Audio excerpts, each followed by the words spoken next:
Hello friends, income tax के cases की series में आज जो केस हम लोग डिस्कस करेंगे उस केस का नाम है new noble education society versus chief commissioner of income tax.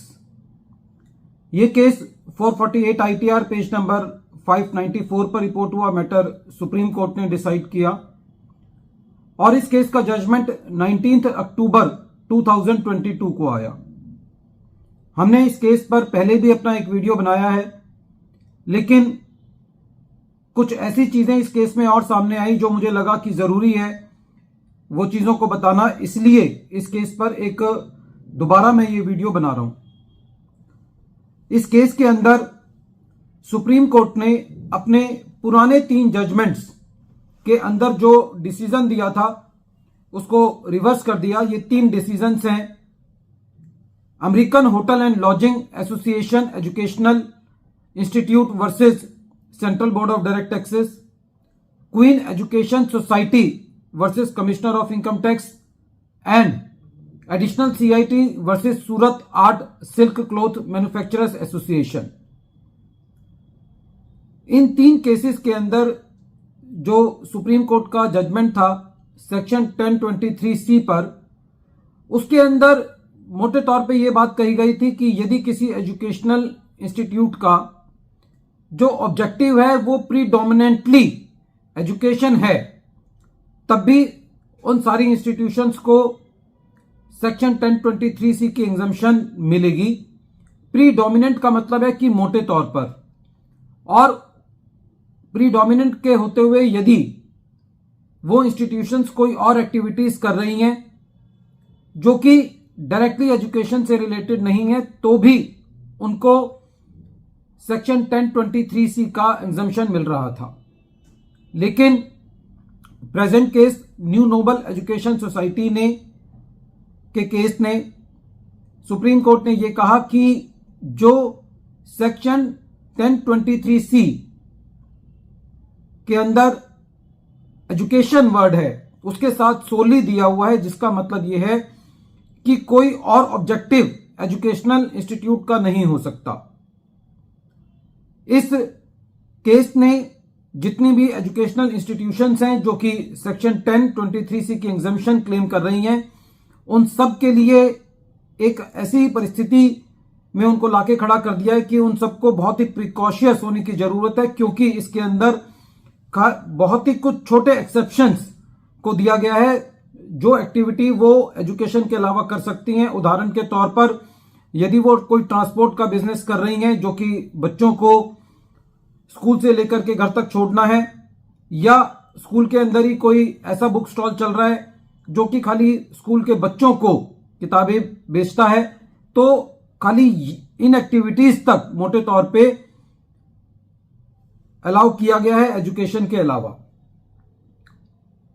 यदि हम इंटरप्रिटेशन ऑफ लॉ की बात करें तो जब भी कोई लॉ आता है तो वो लॉ प्रोस्पेक्टिवली एप्लीकेबल होता है, लेकिन जब कभी भी कोई सुप्रीम कोर्ट का जजमेंट आता है तो वो लॉ तब से एप्लीकेबल होता है जब से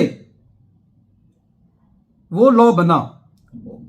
फॉर एग्जाम्पल, यदि इनेक्टमेंट के अंदर कोई कानून लाया गया तो जिस डेट से वो ऑपरेशनल हुआ वो सेक्शन वो उस डेट से एप्लीकेबल होता है। लेकिन यदि 20 साल बाद कोई सुप्रीम कोर्ट किसी सेक्शन के ऊपर कोई अपना जजमेंट देता है तो वो जजमेंट उस डेट से एप्लीकेबल होगा 20 साल पहले से, जब वो सेक्शन स्टैट्यूट के ऊपर आया होगा। लेकिन इस केस के अंदर स्पेसिफिकली सुप्रीम कोर्ट ने यह कहा कि ये जजमेंट रेट्रोस्पेक्टिवली एप्लीकेबल नहीं होगा, प्रोस्पेक्टिवली एप्लीकेबल होगा। कहने का तात्पर्य यह कि जिस डेट से जजमेंट आया उस डेट से एप्लीकेबल होगा, क्योंकि सुप्रीम कोर्ट का यह कहना था कि एजुकेशनल इंस्टीट्यूशंस को कुछ समय दिया जाना चाहिए ताकि वो अपने आप को इस जजमेंट के मुताबिक तैयार कर सके। लेकिन यही यदि सही सेंस में देखा जाए, with due respect to the supreme court, जिस डेट से जजमेंट आया उस डेट से जजमेंट एप्लीकेबल हो गया, तो क्या एजुकेशनल इंस्टीट्यूशंस को सही मायने में अपने आप को एडजस्ट करने के लिए टाइम मिला? मोटे तौर पे देखा जाए तो खाली कुछ घंटों का समय उनको मिला जब उन्होंने ये जजमेंट पढ़ा, और तभी से ये जजमेंट एप्लीकेबल हो गया।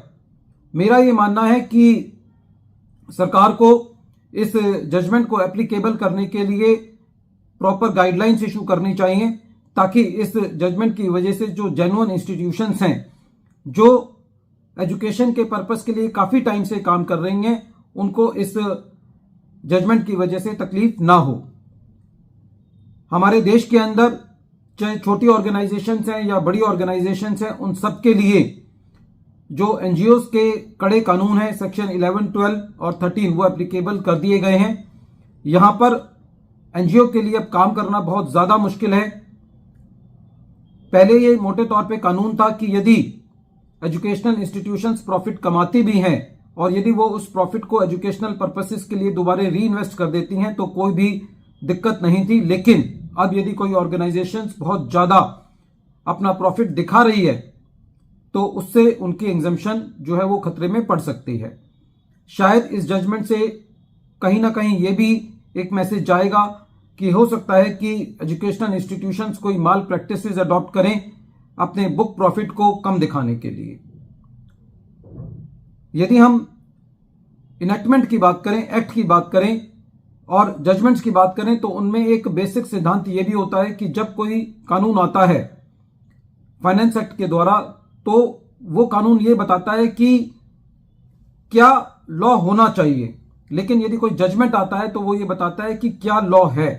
तो दोनों के अंदर ये एक बेसिक डिफरेंस भी होता है। वीडियो के अंत में एक बार फिर मैं केस का नाम रिपीट कर रहा हूं। केस का नाम है new noble education society versus chief commissioner of income tax. ये केस 448 ITR पेज नंबर 594 पर रिपोर्ट हुआ। मैटर सुप्रीम कोर्ट ने डिसाइड किया और इस केस का जजमेंट 19 अक्टूबर 2022 को आया। Thank you friends.